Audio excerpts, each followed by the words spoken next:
एका डोळ्यावर तुम्ही लक्ष केंद्रित करू शकता, दोन डोळ्यावर तुम्ही लक्ष केंद्रित करू शकत नाही.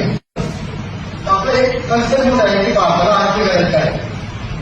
तरुण मुलांना एक मोठं प्लॅटफॉर्म उभं करण्यासाठी भारतमध्ये ही सिस्टीम आतापर्यंत मोदी साहेबांच्या काळात भारतामध्ये रोबोटिकमध्ये इलेक्ट्रॉनिक्स फील्डमध्ये आपल्याला कसं ओळखलं करता येईल.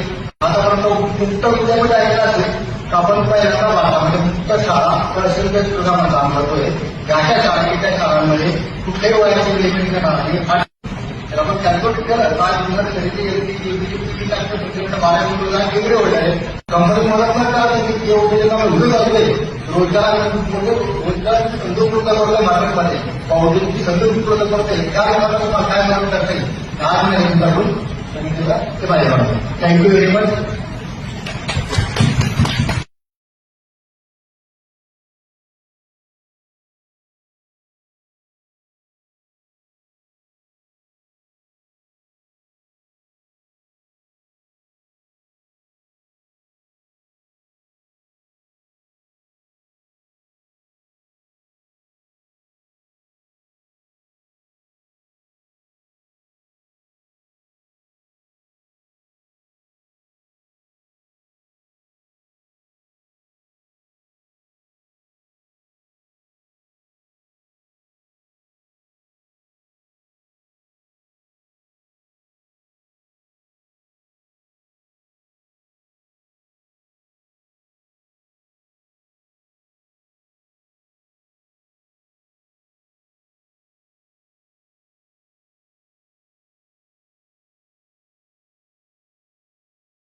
शाळा त्याच्यावर काम करता येईल. प्रत्येक तहसील त्या तहसील इंजिनिअरिंगमध्ये वाटिक खाली राहते आणि काही गोष्टी ज्या असतात वाटीच्या शाळेला ते सुरू होत नाही की काढायला तो खर्च लागतो, तो अवकाश लागतो आणि राहण्याचा खर्च वेगळा, जेवणाचा खर्च वेगळा.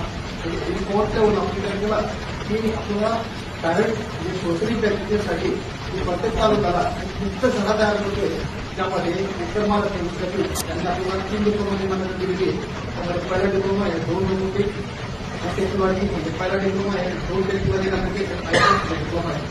दुसरा डिप्लोमा आहे रोबोटिक टेक्नॉलॉजी ऍप्लिकेशन हा डिप्लोमा आहे. तिसरा डिप्लोमा आहे इंडस्ट्री 4.0 टेक्नॉलॉजी. त्याच्यामध्ये जे आज इंडस्ट्री लागणार आहे म्हणजे AI system, cloud computing, data science, म्हणजे ज्या गोष्टीमुळे मुलांना जॉब मिळू शकतो लगेच अशा आपण केली डिप्लोमाची भारत सरकारच्या अंतर्गत आपण अप्लाय केलं. आपण बघा 24 मुंबईला गेलो. मुंबईला आपल्याला निवडणूक परीक्षा अंतर्गत आपण जे साठाचा प्रोग्राम होता त्यामध्ये आपण वर्किंग केलं. नंतर आपण दिल्लीला गेलो. दिल्लीला आपल्याला काही नाव आपल्याला वर्किंग होतं 13 शिक्षक म्हणतात की आपण तालुका लेवलला ज्या पॅरेंटला आपल्याला मुलांना स्किल लेवल एज्युकेशन द्यायचे अशा मुलांसाठी आपण बोर्ड पण केलेले इंजिनिअरिंग कॉलेजमध्ये जे अवेलेबल असतं ते पॉलिटिक्स कॉलेजमध्ये अवेलेबल असतं. बाकीच्या ज्या आपण तालुका मुलांना करू शकत नाही अशा लेवलला आपण वरती शिक्षण तयार करतोय. प्रत्येक तालुक्याला आम्ही मुख्य तयार करतोय. तर पुन्हा आपण 3 पहिला घेतलं आपण उत्तर महाराष्ट्र घेतलेले, उत्तर महाराष्ट्र घेतलेले, त्यामुळे पुणे, जळगाव, नंदुरबार. तर जळगाव जिल्ह्यामध्ये 15 ओपन स्कूल दिले गेलेले, धुळे जिल्ह्यामध्ये 5 ओपन स्कूल दिले गेले, जळगाव जिल्ह्यामध्ये नंदुरबार जिल्ह्यामध्ये 5 ओपन स्कूल दिले. आणि तो आपण आता प्रत्येक ओपन स्कूलचे कार्यक्रम करतोय. त्या प्रत्येक तालुक्याला आपण पॅनला बोलला त्या मुलांना कॉलेज आपण 12 डिग्री जाता येतं, 12 डिप्लोमा जातात. तर आपल्याला पहिल्या वेळेस भारतामध्ये 8वी पास करून मुलांना आपण शालेय शिक्षण जेव्हा आपण शिकू तर आपल्या भारताला शिक्षण आपला भाग होऊ शकतो. कारण आज जगामध्ये कंट्रोल घेतले शिक्षण क्षेत्रामध्ये आणि आज 12वीला मुलं आज डिग्री होल्डर आहे. तर आपण जितकी आपण जे कॉम्पिट करत आणि शिक्षणाचे जे भाग आहे कुठेतरी डेव्हलप होऊन गेले. पण ग्रामीण भागामध्ये आपण कसं डेव्हलप करता येईल तालुका लेवल आपल्याला कमी किंमतीमध्ये मुलांना बेटर आपण कामकाज सुरू केलेलं आहे.